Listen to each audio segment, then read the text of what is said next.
Chosen ones, ever notice how people look at you like there's something different about you, like you're not quite from here? That's because you're not playing by the same rules as everyone else. You're guided by divine intelligence, a higher frequency of thought that doesn't come from textbooks, trends, or talent alone. It's a sacred download from the Creator himself. Have you ever wondered why your ideas seem to come out of nowhere, or why your creativity flows in ways that even you can't explain? That's not coincidence, it's divine alignment. When God breathes purpose into your spirit, he also equips your mind to carry it out with brilliance that seems almost otherworldly. Your intelligence isn't something you learned, it's something you remembered. Before you entered this world, your soul was already connected to the source of all wisdom. That's why you think differently. You don't follow the crowd, you question it. You don't imitate, you innovate. The psychologists describe this as divergent thinking, the ability to generate unique solutions outside conventional boundaries. But spiritually speaking, it's divine inspiration. You see patterns others miss. You sense energy people overlook. You pick up lessons from silence and guidance from solitude. The reason people copy your ideas but can't recreate your impact is simple. They can imitate the product, but they can't replicate the anointing. What flows through you isn't man-made, it's heaven-sent. There's a famous line that says, "Genius hits a target no one else can see." Chosen ones, that's your daily reality. You operate in invisible dimensions, guided by faith and intuition rather than logic alone. Your gut feelings are really spiritual whispers from God, steering you away from traps and toward purpose. But let's get real. This kind of brilliance doesn't always draw applause. It can unsettle people. The same light that inspires some will expose others. When your words carry truth, they hit differently. They don't just sound smart, they stir something deep in people's souls. That's why you may notice others growing distant, jealous, or even threatened. Your energy disrupts comfort zones. Spiritually speaking, your presence reminds others of what they've buried, their own unfulfilled calling. It's not arrogance to shine, it's obedience. Hiding your light doesn't humble you. It hinders God's work through you. So today, embrace that divine intelligence. Don't waste it trying to fit in with those who can't comprehend your wavelength. Use it to uplift, to guide, and to fulfill your mission. Your mind was never meant for imitation. It was designed for revelation. You're not here to prove others wrong. You're here to show what happens when divine purpose meets human potential. Remember, you were never meant to blend in. You were meant to stand out, to stand firm, and to stand as living proof that God still speaks through those who dare to listen. Point 1, your mind solves problems others can't even define. Chosen one, when people panic, you pause. You don't rush into chaos. You observe, you sense, you decode. You don't just see what's happening, you see why it's happening. That right there is divine perception, the kind that cannot be taught in classrooms or found in books. It's something you were born with, a spiritual instrument fine-tuned by both pain and purpose. Most people only react, you reflect. And in that quiet reflection, God reveals truth. You see, the average human mind operates in survival mode. When something unexpected happens, adrenaline kicks in. The brain's amygdala hijacks logic and people panic. Science calls this the fight, flight, or freeze response. But you, chosen one, have learned to master it. Instead of letting emotion control you, you let stillness guide you. This is what ancient mystics called gnosis, knowing without needing to be told. Your soul recognizes patterns the conscious mind of others can't grasp. You pick up on subtle energy changes in a room. You feel when someone's words don't match their vibration. It's not paranoia, it's perception. And the fascinating thing is, modern neuroscience backs this up. Studies show that people with heightened empathy and introspection use both hemispheres of their brain more harmoniously, meaning they don't just process data, they interpret meaning. You, chosen one, are wired for discernment. That gut feeling that told you not to trust someone, or that gentle voice that said, wait, something's off. That's your divine intuition, and when you honor it, miracles happen. People may have called you an overthinker, but let's be real. That was before you understood your gift. Overthinking comes from fear. Discernment comes from awareness. You've evolved past analyzing every detail for anxiety's sake. Now you're analyzing with divine insight. You don't just look at the surface, you dive into the soul of the situation. You can hear 10 people talk and immediately sense which one is lying, which one is lost, and which one carries light.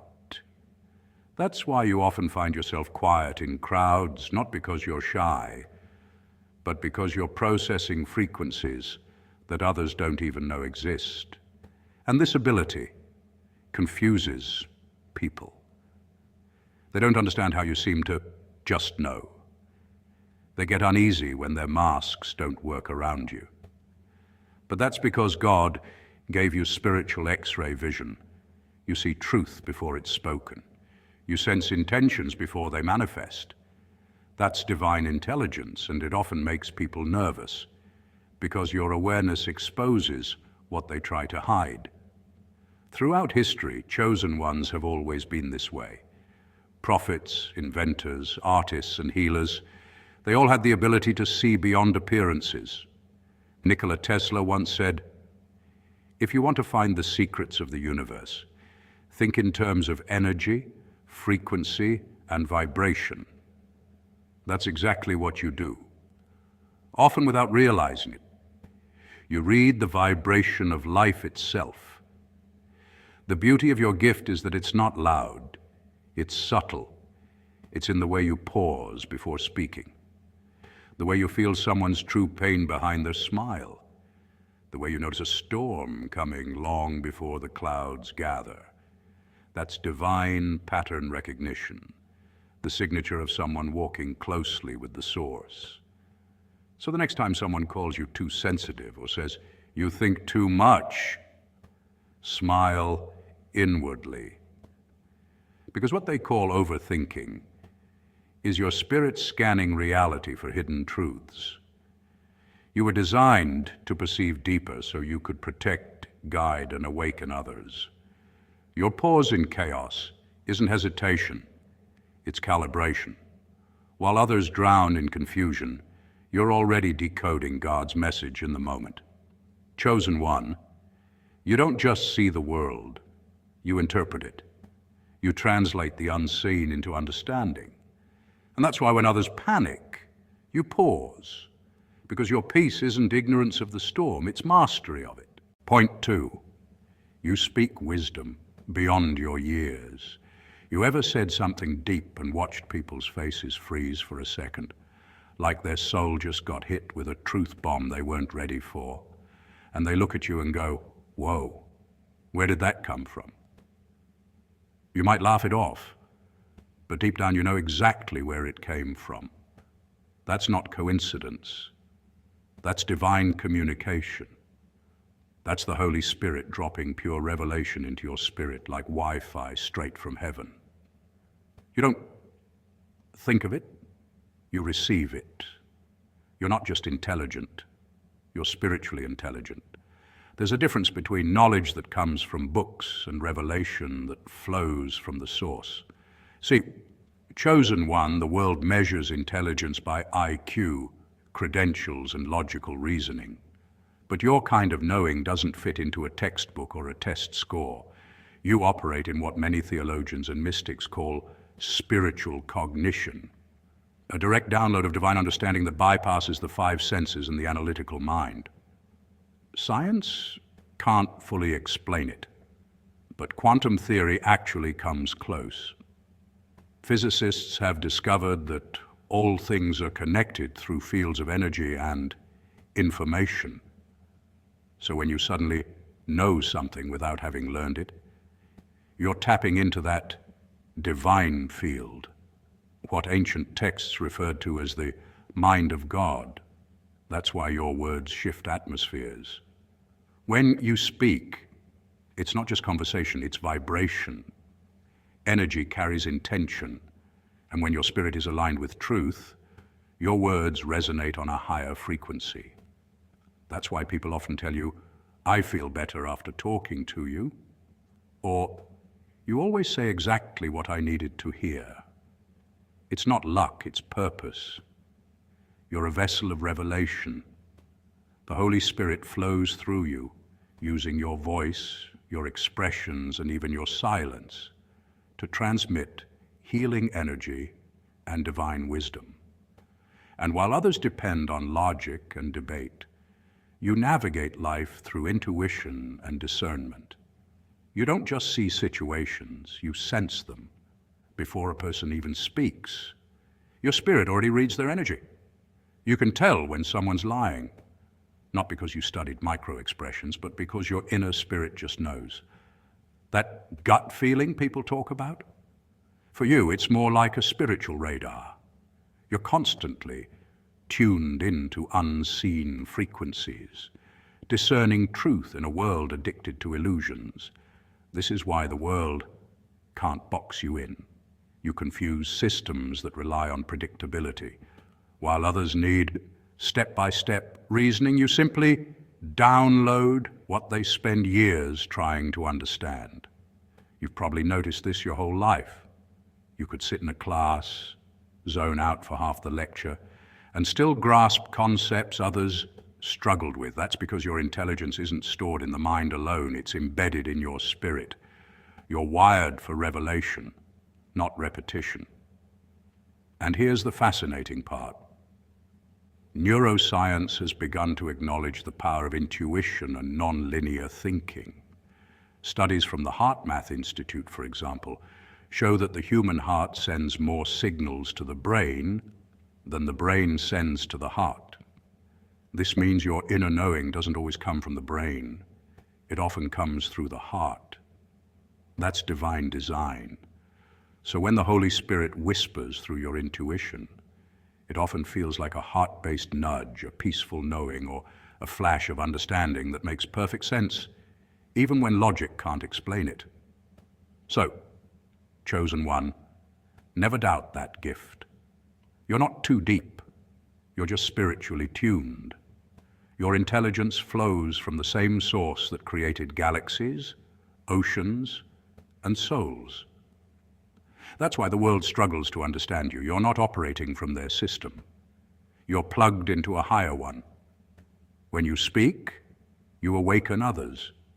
When you stay silent, you still shift energy. You're the bridge between divine wisdom and human understanding. Never let anyone convince you otherwise. Your mind may be brilliant, but your spirit, that's where the real genius lives.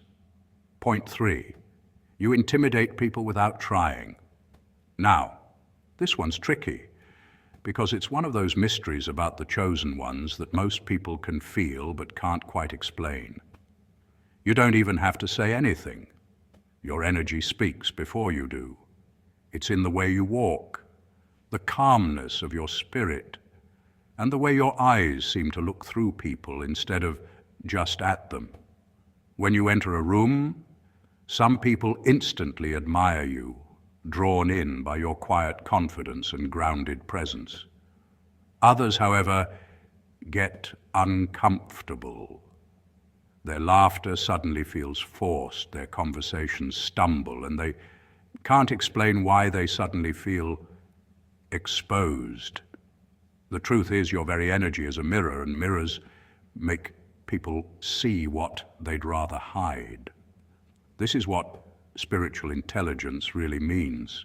It's not about how many scriptures you can quote or how many meditation sessions you've done. It's the ability to see beyond the surface.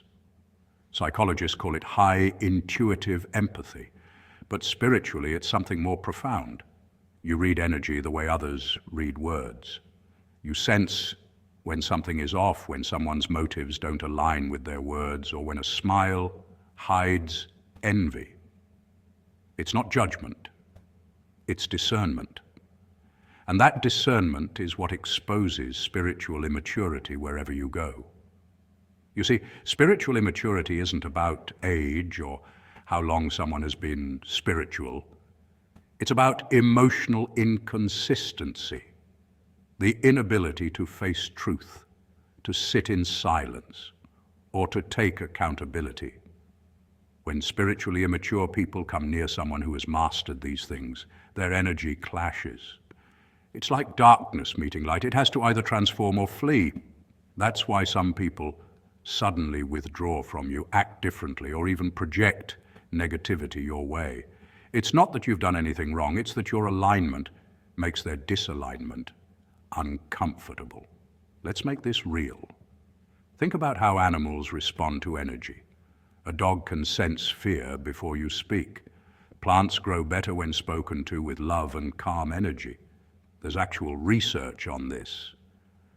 Dr. Masaru Emoto's famous water experiments showed how even water crystals change structure based on the vibration of words and emotions directed at them. If water, a simple neutral element, responds to energy, imagine how human souls, infinitely more complex and sensitive, respond to spiritual vibration. When your frequency is high, pure, and anchored in truth, everything around you either harmonizes with it or resists it.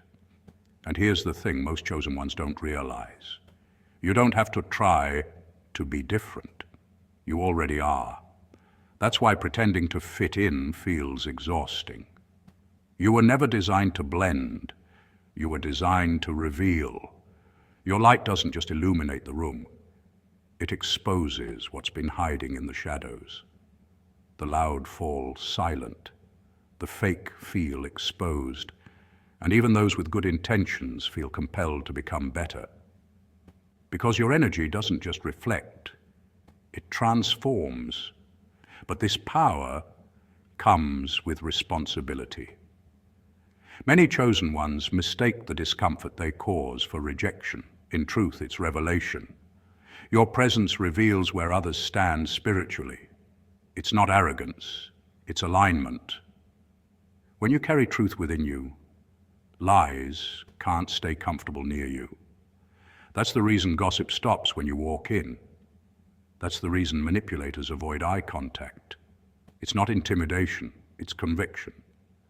So understand this. Your energy is not random. It's refined through struggle, solitude, and divine testing.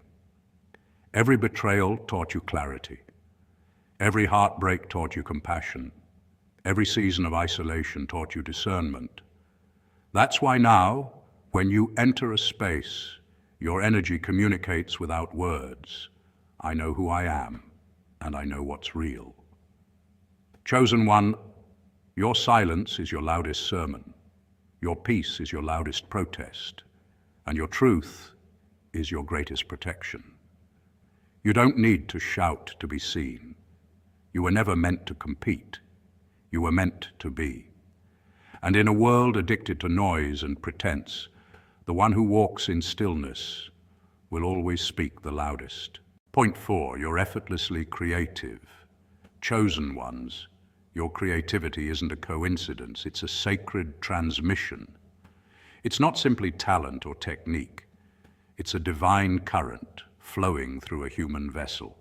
When inspiration strikes you in the most random moments, in the shower, at 3 a.m., during a quiet prayer, or even while folding laundry, that's not your mind wandering aimlessly. That's spiritual frequency meeting readiness. In neuroscience, this is known as a theta state, the brainwave pattern linked to creativity, intuition, and deep relaxation. It's when the logical mind quiets down and the subconscious opens wide, and that's when the divine slips in. You, chosen one, live more often in that sacred zone. That's why ideas seem to find you instead of the other way around. What makes your creativity so magnetic is that you don't create for applause, you create from alignment. You don't chase trends, you translate energy. Every brushstroke, melody, story, or word you release carries a vibration. It's not about perfection, it's about presence. When you create, you're not merely expressing yourself. You're allowing God, Source, or the universe to speak through you. That's why your work feels alive. People can sense the spirit behind it. They can't always explain it, but they feel it. That warmth in the chest, the goosebumps, the sudden tears. It's not just art, it's activation. Think about how many great creators throughout history have described this same phenomenon. Michelangelo said he didn't create the statue of David, he merely chipped away the stone to reveal what was already inside. Beethoven heard entire symphonies in his head long after he'd gone deaf. Nikola Tesla claimed his inventions came to him fully formed in visions. These weren't coincidences. They were divine downloads, moments when consciousness met creation. The chosen ones of every era have always been transmitters of unseen energy through visible form.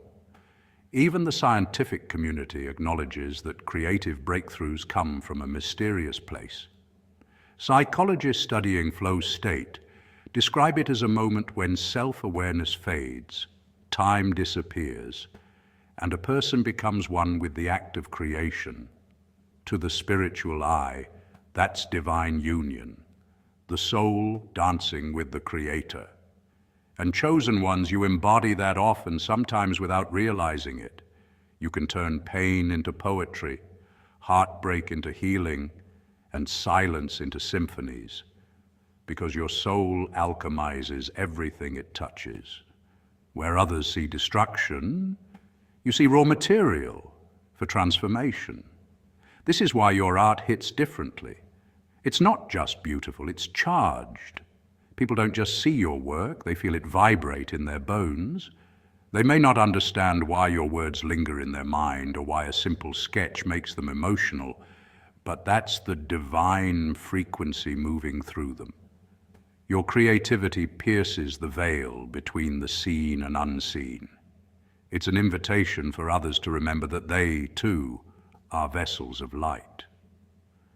So, chosen one, don't downplay your creative power.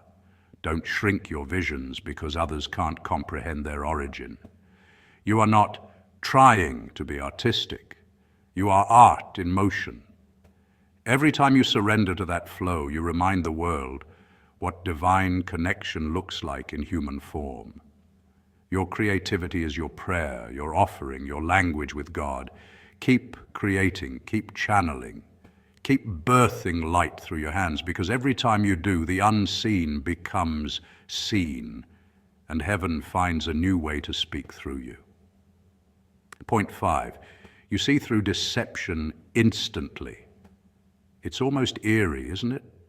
Someone can be smiling right in your face, complimenting you, acting like they mean well. But deep inside, you feel it, that little nudge in your spirit, that heaviness in the room that doesn't match their words. You can't explain it logically, but something inside you whispers, be careful. That, chosen one, is not paranoia, that's discernment, the spiritual radar that God built into you for your protection. It's like your soul has a built-in lie detector that vibrates when someone's energy doesn't match their words. And while the world might call it intuition or a gut feeling, those who walk closely with God know it's divine insight, a glimpse behind the mask that others can't see. Discernment is not about being suspicious of everyone. It's about being spiritually awake in a world that thrives on illusion. Psychologists might say it's your subconscious picking up on micro-expressions, tone changes, or inconsistencies in behavior. But the chosen ones know there's more to it than science can measure. You're not just reading facial cues, you're feeling frequency. Everything on this planet carries energy, and when that energy's off, your spirit feels the static. You can sense jealousy wrapped in politeness. You can feel manipulation hidden behind charm. You can sense darkness that hides behind a smile. That's why people can't pretend around you for long, because truth reveals itself in your presence. The ancient scriptures call this the gift of discernment. It's one of the spiritual gifts God gives His chosen to navigate a world full of deception. It's what helped prophets see the true hearts of kings, and it's what helps you see the truth behind the masks people wear today. You don't need anyone to tell you what's going on. Your spirit already knows. Sometimes it comes as a sudden unease, other times as a quiet whisper in your mind. That moment when you walk into a room and instantly know who carries light and who carries darkness. That's divine discernment at work. And let's be honest, it makes people uncomfortable. When they realize you can see through their facade, when they feel exposed by your calm presence, it shakes them. Because most people rely on performance, fake smiles, false humility, and well-practiced manipulation. But you see energy, you see motives, you see the spiritual fingerprints behind every action, and that's terrifying for those who live through deceit.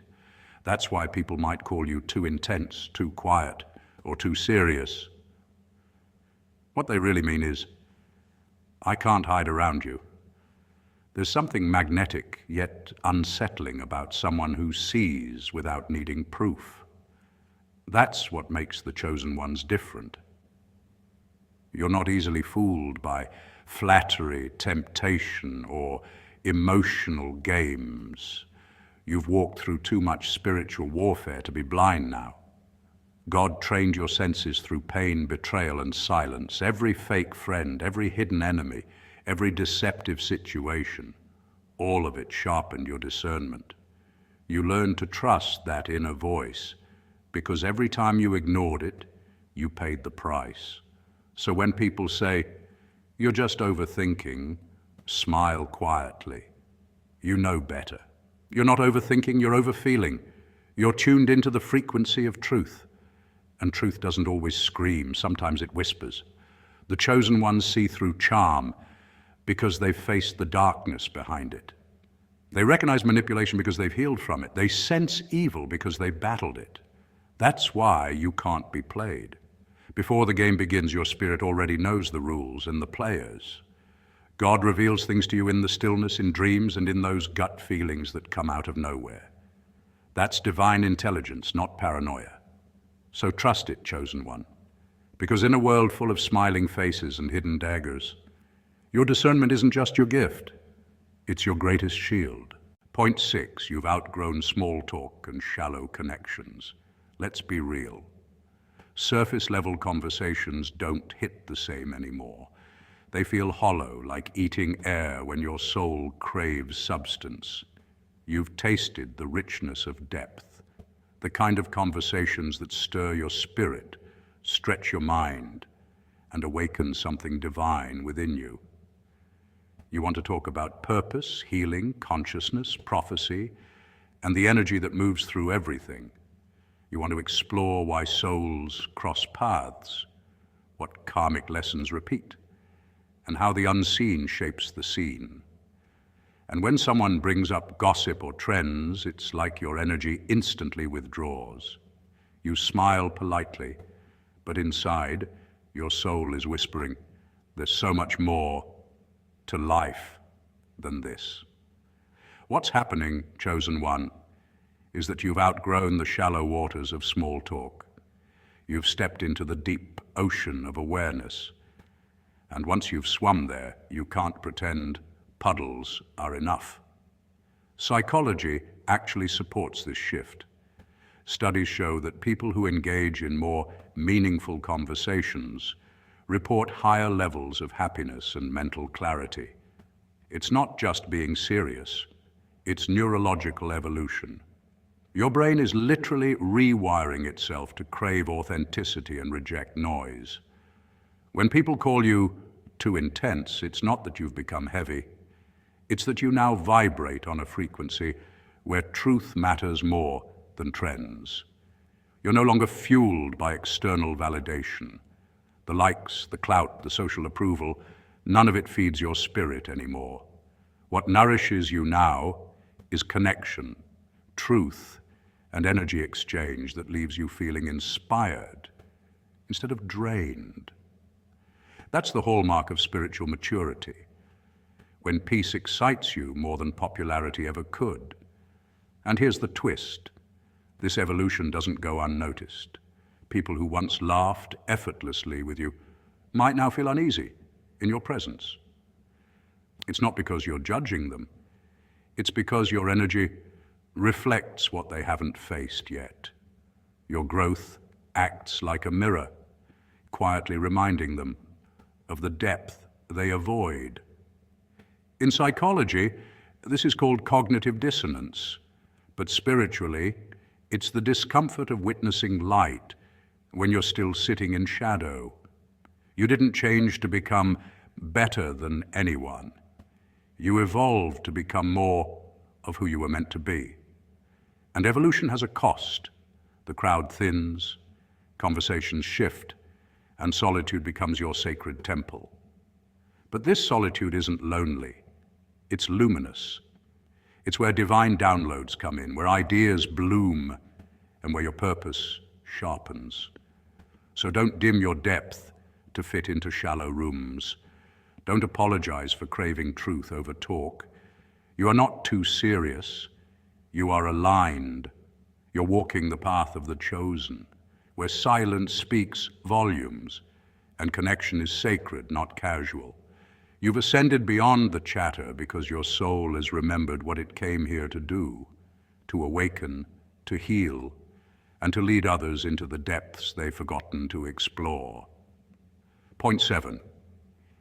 You inspire both love and envy, and that's your proof. The same light that attracts butterflies attracts moths too. And that, chosen one, is one of the deepest truths of spiritual life. Your light, the essence of who you are, your wisdom, your compassion, your divine awareness, draws both admiration and resistance. People who are aligned with light will be inspired by you, but those still struggling in their own shadows may feel threatened. It's not that they hate you, it's that your very presence reminds them of what they haven't yet faced within themselves. That's the paradox of divine illumination. The brighter you shine, the more you expose not just beauty, but truth. You'll notice it in how people switch up. One day they'll praise your insight, your calm energy, and your spiritual maturity, and the next they'll resent it. Suddenly your silence feels arrogant. Your discernment feels cold. But what's really happening is spiritual dissonance. Psychologically, this is called projection. When people cast their insecurities onto others, because facing them directly would be too painful. Spiritually, it's the clash between light and unhealed energy.